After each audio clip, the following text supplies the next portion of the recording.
શ્રી ઝવેરચંદ મેઘાણી કૃત સૌરાષ્ટ્રની રસધારામાંથી આજની વાર્તા છે આહિર યુગલના કોલ। આટલી બધી પ્રીત કેમ સહેવાશે? વિધાતા આપણી જોડલી વહેલી વીખી તો નહીં નાખે ને? એવું અમંગળ શું કામ ભાખો છો? ના ના, પણ ધાર કે અચાનક મારું મોત નીપજે તો પછી તમારી વાંસે જીવીને શું કરવું છે? મરવું શું રેઢું પડ્યું છે? આ ભરપૂર જોબન, આ છલકાતા રૂપ, આ સંસારની મીઠાશ એમ તજવા દોહલ્યા છે? એ તો મોએ વાતો થાય હશે। પુરુષ જાતને મન પ્રાણ કાઢી આપવા વશમાં હશે। પોતાની પરણેતરની વાંસે કોઈ પુરુષે દેહ પાડ્યો સાંભળ્યો નથી। નારીની જાત તો અનાદિથી ચિતા પર ચડતી આવી છે। આયર કાઠિયાવાડના દેવગામ નામના નાના ગામડામાં એક આયર રહેતો, નામ ધમળો। એને એકનો એક જુવાન દીકરો હતો। દીકરાનું નામ નાગ। નાગને પરણ્યા હજુ 4-5 મહિના થયેલા રંભા જેવી નાર ઘરમાં આવેલી। ઉપરની વાતો કરનારા ધણી ધણિયાણી તે આ જુવાન આયર નાગ અને એની પરણેતર છે। અધરાતે સુવાના ઓરડાના ઢોલિયા પર બેઠા બેઠા ચાતકની જોડલી સમા આ અભણ સ્ત્રી પુરુષ પોતપોતાની પ્રીતિનું વર્ણન કરી રહ્યા હતા। ઝાંખો ઝાંખો દીવો બળે છે। વાતો ને વાતોમાં દીવાની વાટીએ ફૂલ ચડી ગયેલ છે। નાગને મનમાં થાતું, ઓહો, શું આ સ્ત્રીનું મારા પર હેત! મારી પાછળ આ બિચારી ઝૂરી ઝૂરીને મરે હો। રોજ રાતે આવી વાતો થાય। સ્ત્રી પણ પોતાના ધણીને તાવી જુએ। હે આયર, હું મરું તો તમે શું કરો?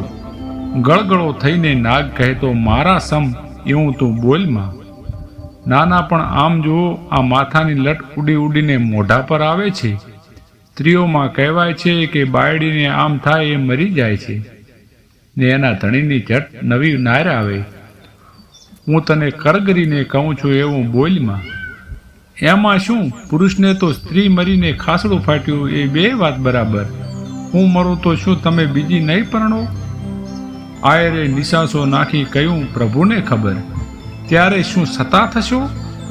આવા મર્મ પ્રહાર ક્યાં સુધી સહેવાય? ધ્રુજતે ઓઠે ને ગળગળે અવાજે નાગ બોલ્યો, એક વાર મરી જુઓ પછી જોઈ લેશું, મને નખરા નથી આવડતા। પોતાના ધણીની મમતા જોઈને સ્ત્રી એને ગળે બાજી પડી। ખડખડ હસીને એવી વાતો ઉડાડી દીધી। બે જણા પાછા વિનોદમાં પડ્યા। રોજ રાતે આવી વાતો થાય છે તે સાંભળનાર એક ત્રીજો જણ પણ હતો। એ હતો નાગનો બાપ ધમળ પોતે। કોરડું સાંકડું હોવાથી ધમળ એ જ ઓરડાની ઓસરીમાં સૂતો ને મોડી રાતે આ જુવાન જોડલીની કાલી વાતો એનાથી અણઈચ્છાએ પણ સંભળાઈ જતી। સાંભળીને મનમાં એ હસતો। એના અંતરમાં થતું, જોને આ જુવાનિયા તાજી પ્રીતમાં ગાંડાતુર બનીને પ્રાણ કાઢવાની વાતો કરે છે। એક દિવસ પરીક્ષા તો લઉં। રોજ સવારે વહેલો ઉઠીને નાગ સાંતી જોડી ખેતરે જાય। તે ઠેઠ સાંજે ઝાલર ટાણે પાછો વળે। બપોરનું ભાતું માથે મેલીને આયરાણી પોતે રોજ વાડીએ જાય। સાંજ પડે ત્યાં તો જેમ વાછરો પોતાની માની વાટ જોઈ રહે તેમ આયરાણી ઓસરીએ ઊભી મીટ માંડી સાંતીના ખખડાટની વાટ જુએ। એક દિવસ નાગ તો વાડીએ ગયેલો।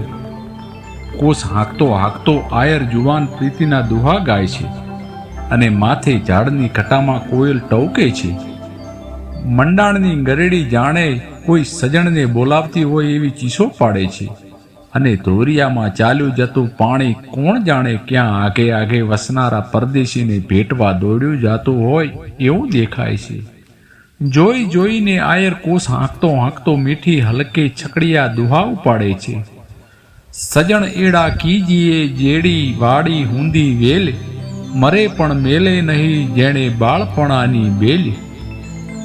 બાળપણાની બેલ તે લાગી ગૂગળી, સોજ્યા સજણને ઉત્તરની વીજળી। ઘડતાળિયા જીવને થઈ લે મેલ, સજણ એડા કીજીએ જેડી વાડી હુંદી વેલ। વેણે વાડી પડઘા પૂરે છે, મોરલાય સામા ચંદ્રાવાળા ગાતા હોય તેવા ડોકના 3 કટકા કરીને ગળકે છે અને વળી પાછો નાગ કોષ ખેંચતો લલકારે છે। સજણ એડા કીજીએ જેડી લટિયળ કેળ, દૂધમાં સાકર ભેળીએ તે કેવોક લીએ મેળ। કેવોક લીએ મેળ તે સળી ભરીએ ચાખીએ, વાલું સજણ હોય તેને પડોશમાં રાખીએ. ચંપે ને મરવે વીંટાળી નાગરવેલ, ચૂડકે સાજણ એડા કીજીએ જેડી લટિયાળ કેળ. એમ ગાતા ગાતા બપોર થયા. હમણાં સજણ ભાત લઈને આવશે, હાલ્યું આવતું હશે, પોતાના સૂર સાંભળતું હશે, એમ ઉલ્લાસમાં આવી ને ત્રીજો ચંદ્રવાળો ગાય છે. સજણાને એમ રાખીએ જેમ શાયર રાખે વાણ. માલમી આવે મલપતા શર્મા કરે શાન. શર્મા કરે શાન તે ભારી, નનકડા શેણને નો રાખીએ મારી. સમદર જળ સરખા ભર્યા તાવે શાયરમાં તાણ. સમણાને એમ રાખીએ જેમ શાયર રાખે વાણ. મધ્યાહન થયો. ગામના માર્ગ ઉપર મોટી બે આંખો માંડીને આયર જુએ છે કે ક્યાંક ઓલી ભાતવાળી આવે છે. આજ કાં એની પવનમાં કરકતી રાતી કામળી કળાતી નથી. ત્યાં તો નાગનો બાપ ધમળ આવી પહોંચ્યો. નાગે નજર કરી તો બાપુના મોં પર શ્યામ વાદળી દેખી. કાં બાપુ અટાણે કેમ? આંખો લૂંચતો ધમળો બોલ્યો, ભાઈ ગજબ થયો, વહુને તો એરું આવડ્યો. દીકરી મારી જોત જોતામાં તો એના પ્રાણ નીકળી ગયા. તને બોલાવવાનું ટાણું ન રહ્યું. ક્યાં છે? એને તો દેન દેવા લઈ ગયા. એમ એટલું છેટું પડી ગયું? આટલું બોલતા તો નાગે પોતાની પડખે પડેલું દાતરડું ઉપાડીને પેટમાં ઉતારી દીધું. હા હા હા હા કરતો બાપ જ્યાં હાથ ઝાલવા જાય ત્યાં તો દીકરાનો લોહી લોહાણ દેહ ધરતી પર ઢળી પડ્યો. બરાબર કાળજામાં ઘા વાગેલો એટલે એણે જીવવાની આશા નહોતી. નાગે દેહ છોડ્યો. બાપ ચોધાર આંસુએ રોયો. પેલી આયરાણીએ રોયું કૂટ્યું. પોતાના પરથારની ચિતાના ભડકા આઘે ઊભા ઊભા જોયા અને જોરવા લાગી. 14મે દિવસે તો એને પિયરથી ગાડું તેડવા આવ્યું. બાઈ ચડીને ચાલી નીકળી. પાદરમાં પોતાના પરથારની તાજી ચિતા જોઈને 2-4 આંસુ પાડ્યા, પણ મનની વેદનાને પૂછાતા શી વાર લાગી. 12 મહિના વીત્યા ત્યાં તો સજણના હૈયામાંથી નાગના સંભારણા નીકળી ગયા. જોબન આવીને એના કાનમાં કહેવા લાગ્યું, હવે શી વાર છે? કશી વાર નહોતી. બીજા કોઈ એક ગામના આયર સાથે એના ભાઈઓએ એને નાતરે દીધી. એને તેડવા નવે સાસરીએથી મહેમાનો આવ્યા. ઘૂઘરિયાળી વેરડીમાં બેસીને આયર જુવાનડી પાછી કંકુને ચાંદલે નવે ઘેર જવા નીકળી.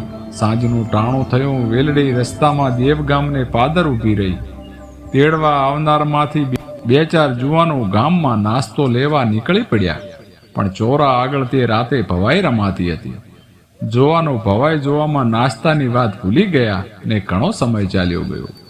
અંતે અકળાઈ આયર જુવાનડીએ વેલડીના માફામાંથી બહાર ડોકિયું કર્યું. નજર કરે ત્યાં સામે એ કોણ ઉભેલો? એક તાજો પાળિયો, રુધિર જેવા તાજા સિંદૂરમાં રંગાયેલા અબોલ પથ્થરનો એક પાળિયો. કંકુના ચાંદલાવાળી જુબનવતીને સાંભળ્યું એ પહેલી વારનું પરણેતર. માયરામાં બેઠેલો એ વિશાળ સાંતીવાળો એ જુવાન, જેની તાજી ફૂટતી મૂછોએ જોબનવંતીએ પાંખા પાનેતરમાંથી નિરખેલી. એને સાંભળી આવી પહેલી વહેલી રાત અને બીજી એવી ઘણી અજવાળી રાત્રિઓ.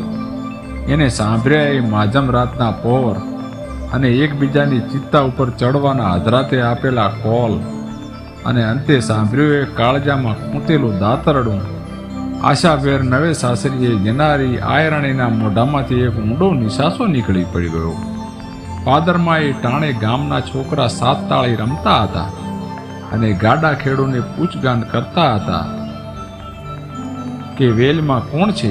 એમાંથી એક ચારણનો છોકરો સંતાઈને ઝાડની ઓથે ઉભેલો ચકોર છોકરો જાણી ગયો કે આ તો નાગ આયરની બાયડી આજ નાતરે જવા નીકળી છે. છોકરે અજવાળી રાતની પહેલી પહોરે આ દેખાવ જોયો. પાળિયાની સામે મીઠ માંડી રહેલી આયર નારીને જોઈ ચોપાસની અખંડ શાંતિમાં નીકળી પડેલો એ નિશાસો સાંભળ્યો. તક જોઈને છોકરાએ દુહાના 2 ચરણો જોડી કાઢ્યા અને સર્વે સાથે લલકારી કહ્યા, નાગ નિહાળી જોઈ, પોળા મન પાથરીએ નહીં, કાઠ ચડ્યા નહીં કોઈ, ધંધે લાગ્યા ધમળાઉત. એ નાગ જરા ઊંડું નિહાળીને જો. ગમે તેની ઉપર પ્રેમ પાથરીએ નહીં, તે જેના ઉપર પ્રેમ પાથર્યો તે તો તારી ચિત્તા ઉપર ચડીને બળી મરવા ન આવી.